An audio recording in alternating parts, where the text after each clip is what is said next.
यह विशेष कार्यक्रम स्टूडियो के मालिक भाई शशांक प्रजापति जी के निर्देशन में बड़ा ही सुंदर कार्यक्रम एक बिरहा पे से खिदमत शायद पसंद आए आपको। गाने का शीर्षक मिलेगा चालाक जीजा। ये चालाक जरूर है लेकिन एक खुराफात देखें, कहानी में सारी बातें कवि ने संक्षेप कर दिया है। उनका क्लाइन बा कीचड़ में अम्बुज खिले शान से करता जमाना है सदियों कदर, हीरे का दिल जो परखता है मानो कभी भी न होता सुनो दर बदर। गगन में चमकती है चंदा की आभा, आदर्श में दर्जा रब का सदर। शायर की रचना पे दुनिया करे वाहवाही, दिव्य दर्शन को तरसे ये दोनों नजर।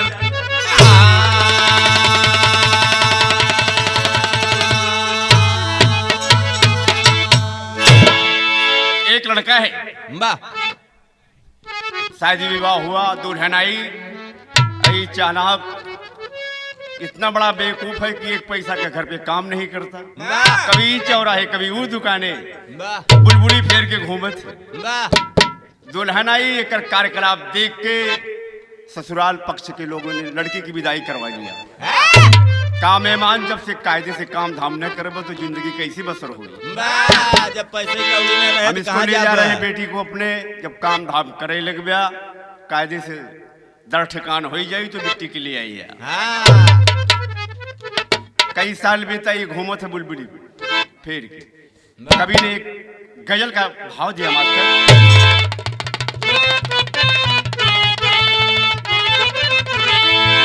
एक पत्ती चढ़ के मास्टर, अरे जिंदगी में क्या रहा, जिंदगी में क्या रहा, एहसास मर जाने के बाद, जिंदगी में क्या रहा, एहसास मर जाने के बाद, जिंदगी में क्या रहा, एहसास मर जाने के बाद।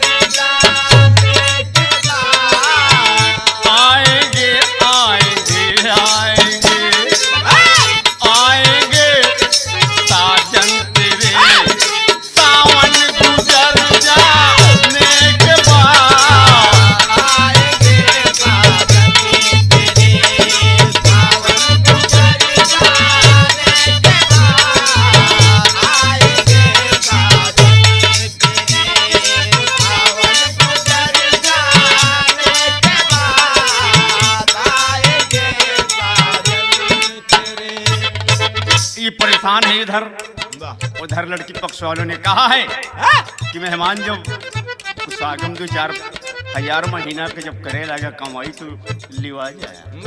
ये ऊब गया जिंदगी से। एक दिन अचानक भरेठा के पास पहुंचा, किराया पर कपड़ा कुर्ता कमीज धोती लेके गमछा रही आएगी। शाम ढलते ढलते पहुंच गए ससुराली में। कहानी का परिचय है। काठे बुलाने दुल्हन को ससुराल चल दिए, ओए अपनी यादगार को विसार चल दिए।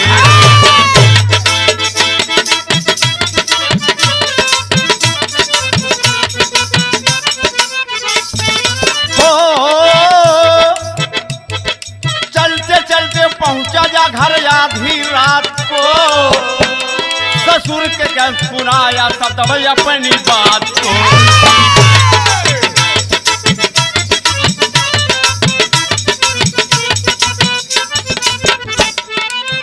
कहें सुबह होते ही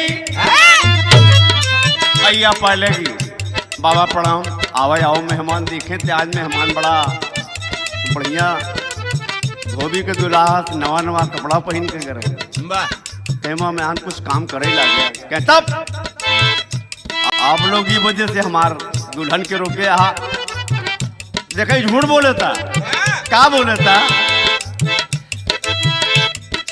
सुबह मेरे दुल्हन की विदाई करना है नहीं ससुराल में मुझको लड़ाई करना है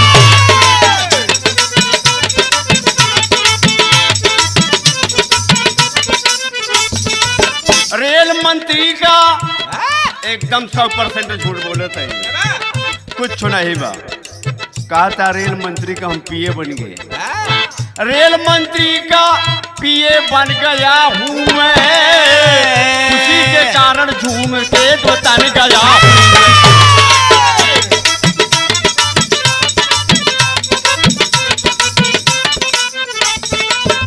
बढ़िया आदर सत्कार जल जलपान की मेहमान तो बढ़िया नौकरी पाएंगे मेहमान बढ़िया नौकरी पाएंगे अब दुल्हनियों सोचे था कि अरे तो रेल मंत्री के पीओ हो गया तब से उनका ननकवा सार दौड़ा दौड़ा आएगी अरे जीजा पाला की कहीं सुन बे बड़े भाव से कहीं की गर्मी आना है आज तू नौकरी लग गए बा कहीं बात मत की बहन के रोके रखे आ ससुर दूसर भी आ कर कहीं जीजा मजाक बोला था अभी चालाक जीजा देखें करता क्या कहीं बस चुम मार के खाना पीना खाए सोया कहीं सुबह विदाई कही दिया ननकवा सार कहता जीजा सुनी तो तू रेल मंत्री के पीए हो कहता तो का कहे थी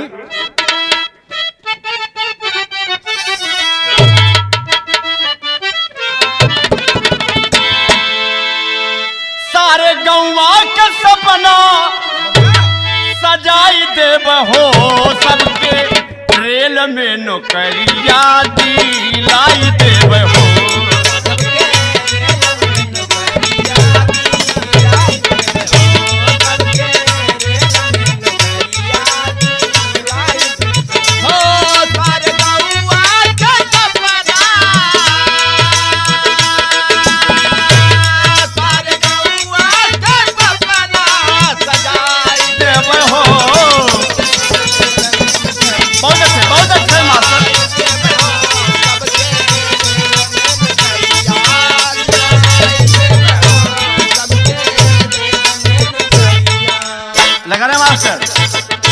बुढ़ऊ बाबा खुशी हैं कि दामाद हमारे रेल मंत्री को पीए हो गया कहीं मेहमान इंटर पास भाई सार को हार कहीं कोनो बात नहीं बा घूस के जमाना है बाबा पैसा कुछ लगी अगल बगल पड़ोसी गांव देश के इंटर के हेबा के बीए के बीएससी की हेबा के बीकॉम की हेबा अरे फलाने के दामाद आइए हैं सब और बड़े ओहदा पर बा लेकिन बात तो है बा बुढ़ऊ हो हम तो करीला देता करिया बुढ़ऊ हम तो करीला देता गिरिया बुढ़ऊ हो हम तो करीला देता गिरिया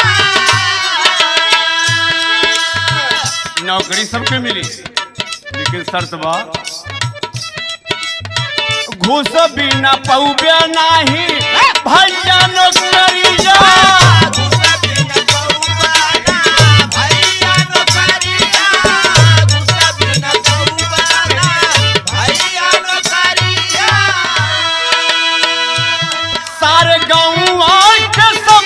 सजाई देव हो सबके रेल में नौकरिया दिलाई देव हो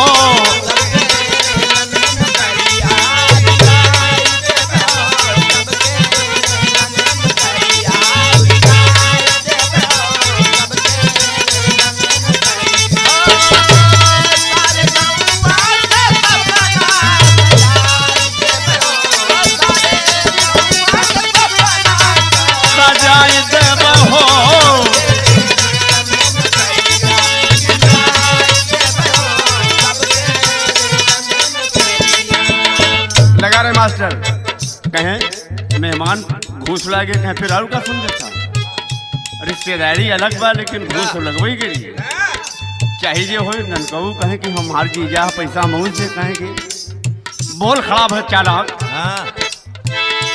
70,000 बिना लागे न कमावा।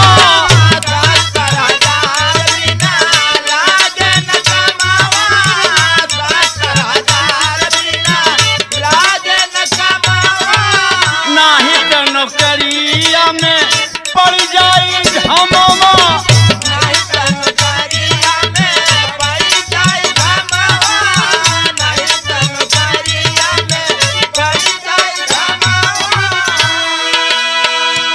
घर में जगमग दियनमा जलाई देव हो, सबके रेल में नौकरिया दिलाई देव हो।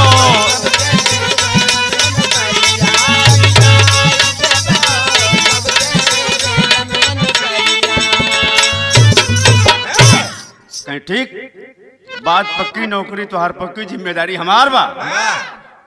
एक नामा ही बा गांठे, जहां पहुंचे गांठी ले।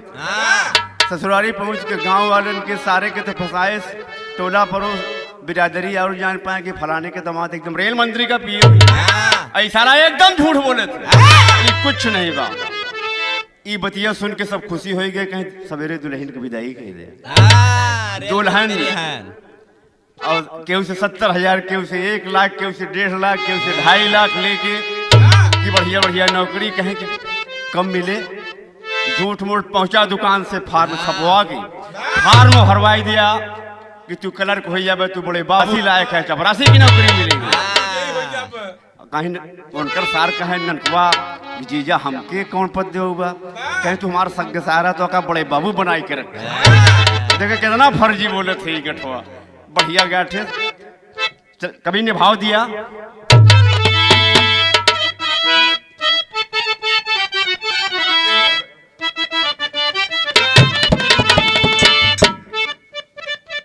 हम सही है मास्टर।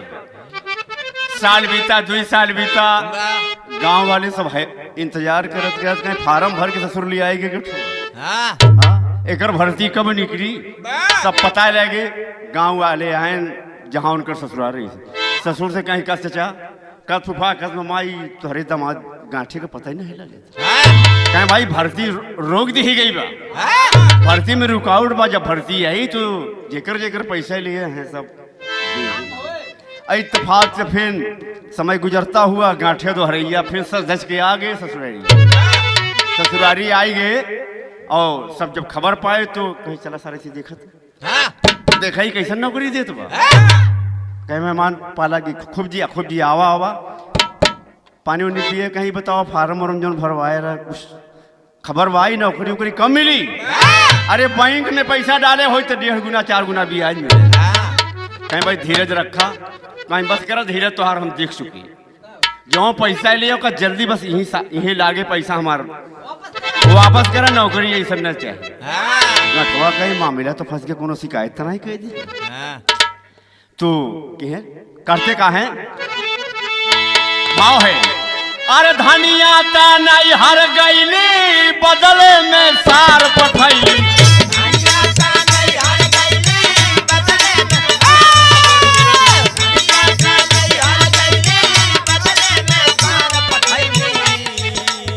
साली ना भेजली एक बार हो कपार पीटी।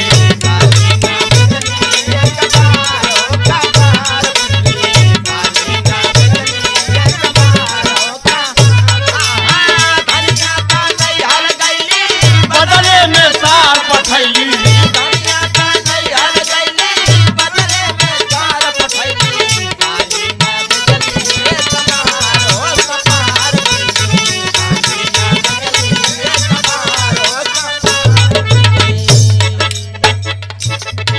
सब डंडा लाठी लेके कहे मेहमान खैरियत ही में बाकी हिला के पैसा गिन दे। तो कुछ नहीं है, इज्जत ही बाकी गांव को मेहमान रहा। जैसे फलाने के दामाद पे हमरो दामाद खैरियत पैसा वापस करा, बड़ी मार पड़े।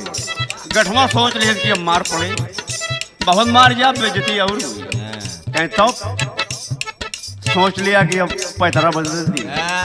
जी तब कहीं सवेर हो जा, रात खाई पी के सोते सवेरा हो गया। जो गांव के किनारे तालाब बा, लगभग आधा किलोमीटर की लंबाई चौड़ाई सब बरोबर बहुत हाँ?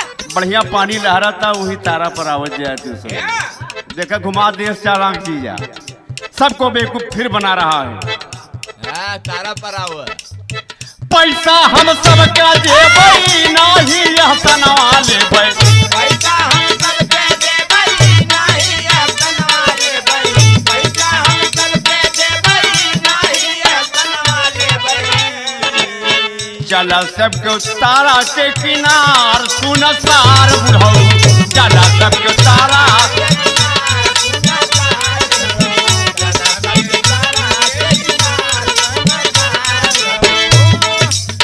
पैसा हम सबके देबै नाही यह सनवा लेबै।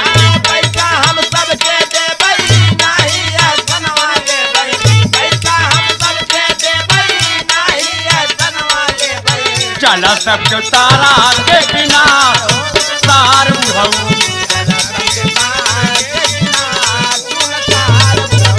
चला सबके तारा के किनार सुन सार बुढ़ऊ करबै सबवा रंगदार सुन सार बुढ़ऊ।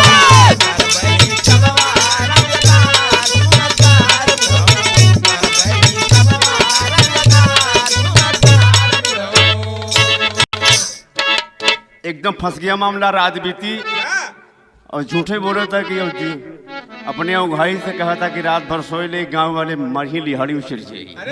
हाँ पैसा ससुर क्यों नहीं ले तो करता क्या है कि सवेरा भा सब तालाब पर इकट्ठा है कि फलाने के मेहमान आज ससुर पैसा देंगे बोले हैं आज पैसा ले लेने मारा सारे के लिहाड़ी उछली जितना इज्जत करता रहे करत रहे इस सारा झूठ बोल के पूरा काम खराब कर दिया।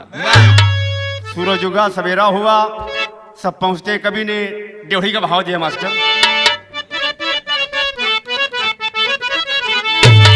अरे जवानी भी जमानत में फंसी गांठ जान बूझ के कई गए बड़ी नदानी जवानी भी जमानत में फंसी।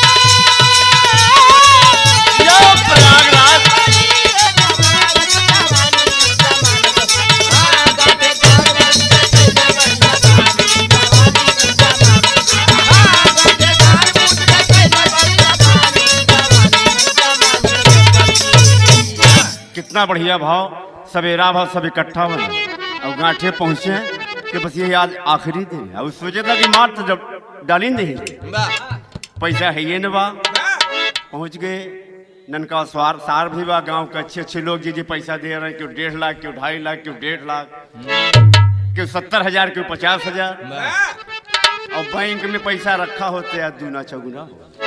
गुस्सा में सब लाल है लाठी डंडा हाथे बा बोल पैसा कहाँ बकाई दे था इतने में बाबूजी के हेस कही कि हमको तो मरना है ताक तुक ना देख गटवा जंप ले बाबूजी कूद के तारा में सब देखत है कूद के जंप किनारे से डूबा गठवा डूबा और जाए के आधा किलोमीटर रुक किनार तारा के वही पसड़ी बा धान की पसड़ी जो बोला जाता पसड़ी में लेटे लेटे कहरत और अगल बगल सब गांव वाले उनकर जीजा फलाने का वही राण हुई है सरवा मरी है डूब के पैसा ना दे लेकिन डूब कहेगा। अरे बाप रे बाप पूरे गांव के बेइज्जती हुई है।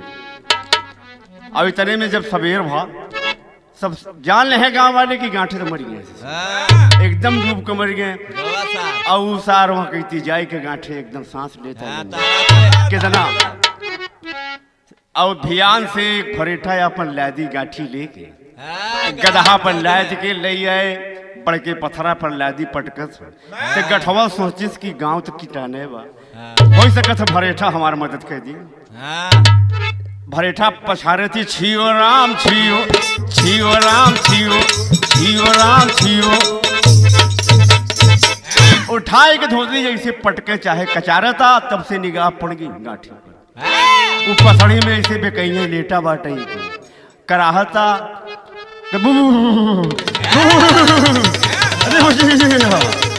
हाँ, बड़ा परेशान बा तू भरेठा के पछारा बंद हुई गया। हाँ। अरे सरवाई भूत कहाँ से आई? कहाँ से आए सारी? मेहमान सोचते हैं कि हमार जीवन रक्षक है, ये हमके बचाए ले, लेकिन धोबी खुदा ही होके देख के भागत है कि तालाब में कभाऊ ऐसा भूत नहीं जाए, भूत साला आई। अरे तो ऐसे में भड़भड़ात रहे कि यार भागे लादी फादी ठो छोड़ के लादी फादी गए दरोगा जी के थाने पर पहुंच के भरेठा रपट लिखा हुआ है। रपट लिखा हुआ पहुंचा था कि दरोगा जी कैसे। जय हिंद साहब, जय सिंह। हैं? क्या बात है कि साहब कभो नहीं तरवा में सर्वा भूत रहा है, आज हम कपड़ा कचरत रहे, कहीं तुम झूठ बोलते हो, भूत की रपट लिखी जाती है। हैं? तो कवि ने भाव दिया, यह कथा के प्रसादी बाटल नाही जाला रे, थाने भूत कैरी पटिया लिखा नहीं जाला रे, थाने भूत के रपटिया।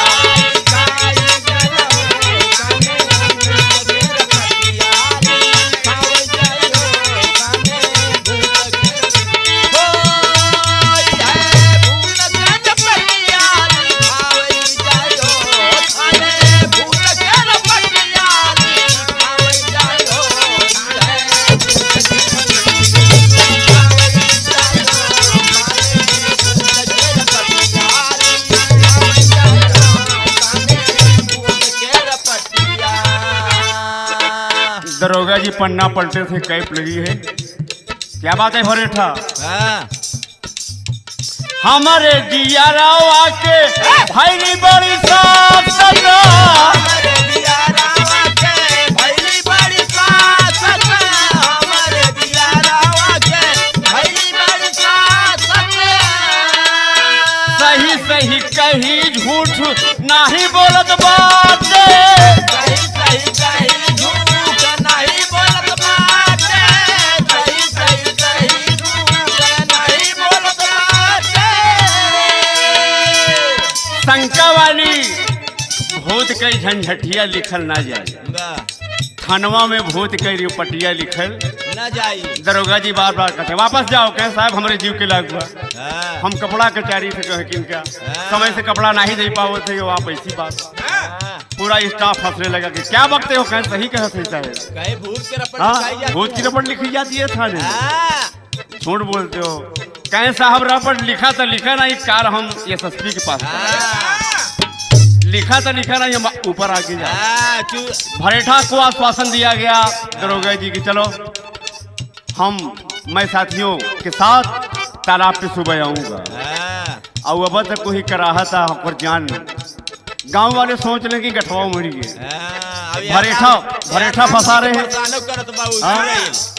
भरेठा तो फंसा ही रहे, दरोगा जी फंस गए पूरा स्टाफ। हाँ, वही में सवेरा हुआ, नहा धो के कैप लगा के, और जैसे पहले जमाने में रामचंद्र भैया देखिए कितना बढ़िया हमारे अखाड़े के सुंदर गए, रामचंद्र पाल जी बहुत बड़ा सहयोग इनके आश्वासन से, ये मत करिए अरे बा। तो पहुंचे घोड़ा पर, टप टप टप टप टप टप घोड़ा पहुंच गया तालाब पर। जब पहुंच गया तो जैसे भरेठा जी देखे रहे गठवा के छटपटाई परे भागे थाने, तो दरोगा जी जब देखे तो गठवा सोचे कि भरेठवा हमार नहीं मदद की, गांव वाले मारे चाहते हैं, तो हो सकत है वर्दी वाले आई हैं हमारी जीरा बची है। वर्दी वाले हैं कई सिपाही हैं ना, तो हमारे जीव बची जाइए।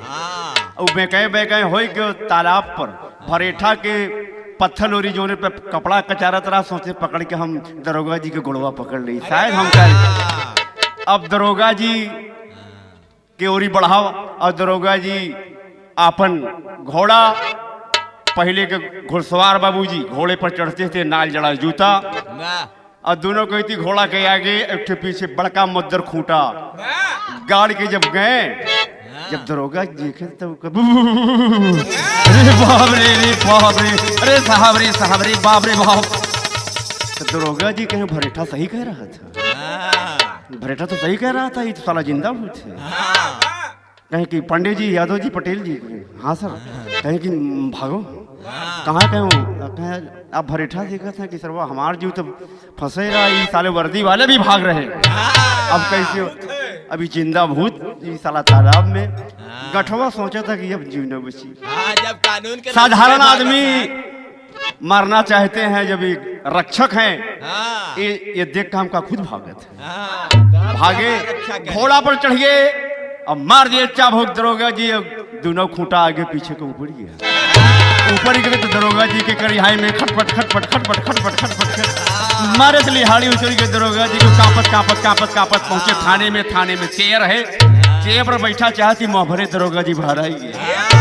बाहर आएगी नुकुरा मुँह सब एकदम लाल हो गए। बड़े साहेब, छोटे साहेब दीवान जी, अरे सर अरे सर अरे सर, कहीं कुछ मत पूछो, बेटा सही कह रहा था, वो साला जिंदा भूत है उसमें। अरे बाप रे बाप, अब गांव वाले परेशान हैं, तर्जे हुए मास्टर।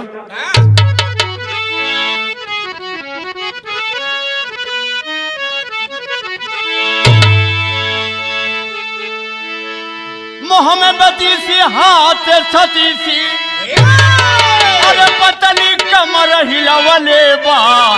अरे भौजी तोर मर कहवा गजरवा, सबके दीवाना बनवले बा।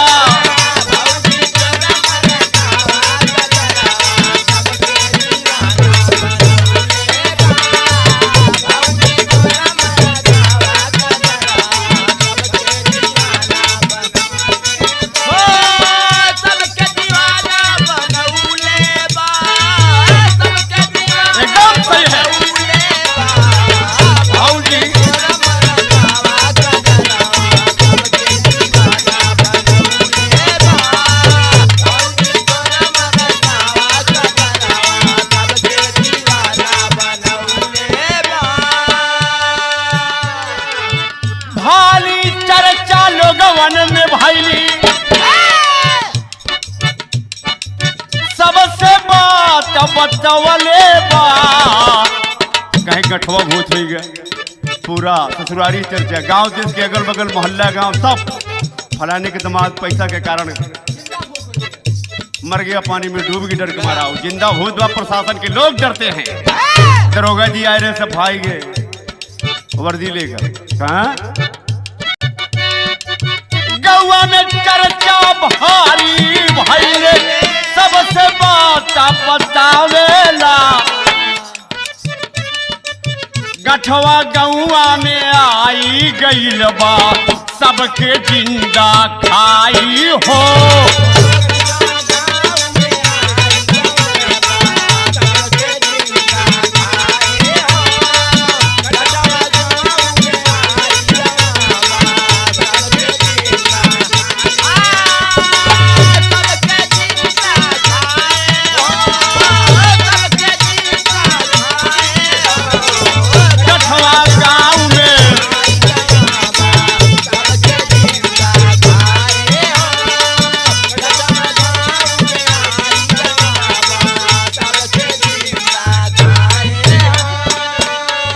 मोहवा बचा के भागा सब ही, ये साबित कर दिया कि गांठे जिंदा नहीं रहा।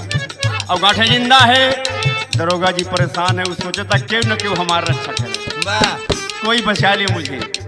लेकिन आज दरोगा जी जब वापस भागे, हारी मान के ना ये हमारे बस के बात ना बा, आप हाई कमान से एसपी एसएसपी के पास शिकायत करें, इसका उपचार वही कर पाएंगे। ना ना ना ना, हम न जाओगे, वो साला जिंदा भूत हो गया। लड़के जियारावा सबके भागा नाही सजाए भेटाई हो।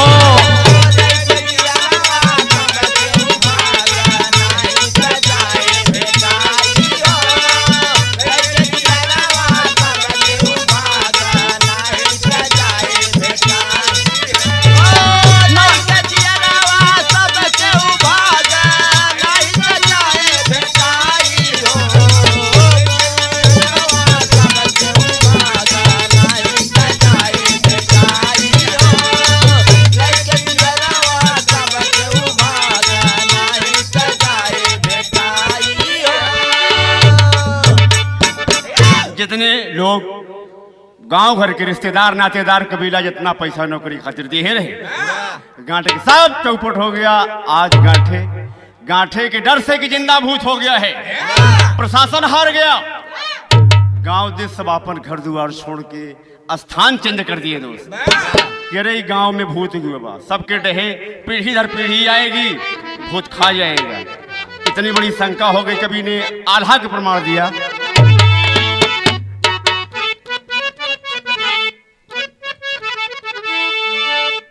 अरे शेरावा के देख के जैसे भागे लासियरवा रे भैया,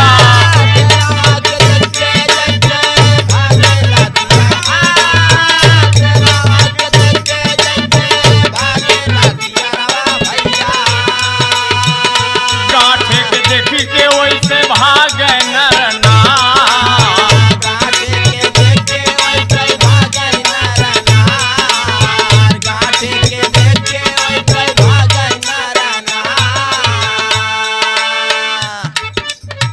खेती बाड़ी धन दौलत लिहले हथियाई गाठे,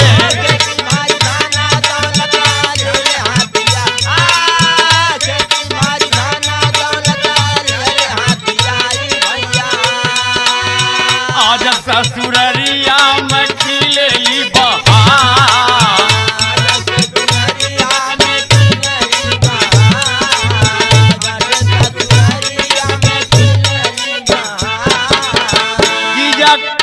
जीजा कई मिताई धोखा गौवा खाई गईले रे भैया,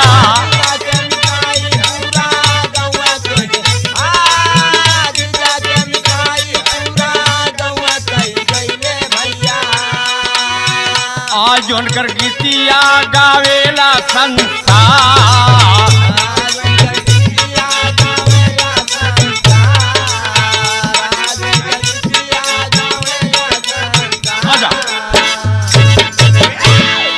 भयभीत डर से व्याकुल होकर पूरा गांव घर द्वार छोड़ दिया।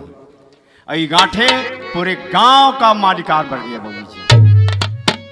एक अधन्नी, एक पैसा, एक बिस्सा नहीं खेत था, लेकिन पूरे गांव पर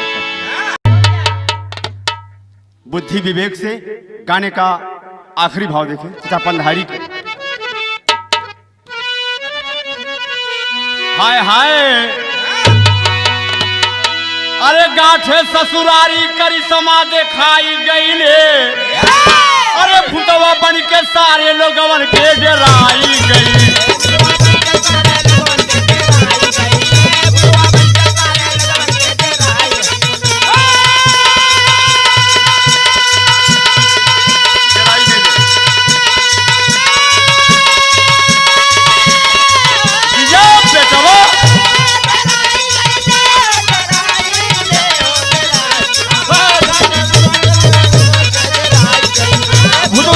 सारे लोगों के धन दौलत और जमीन लिहल हथियाई, गौवा के सो लोग सब गईले डेराई,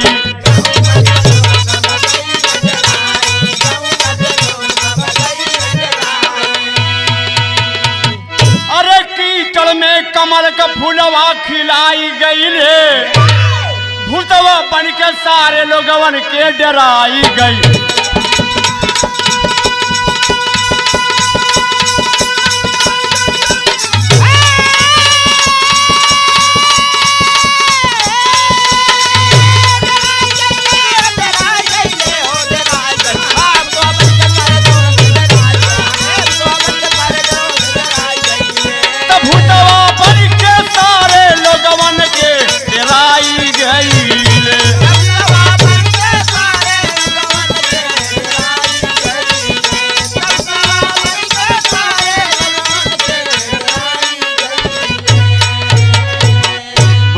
का खेल गांठे कितनी बड़ी चालाकी किए।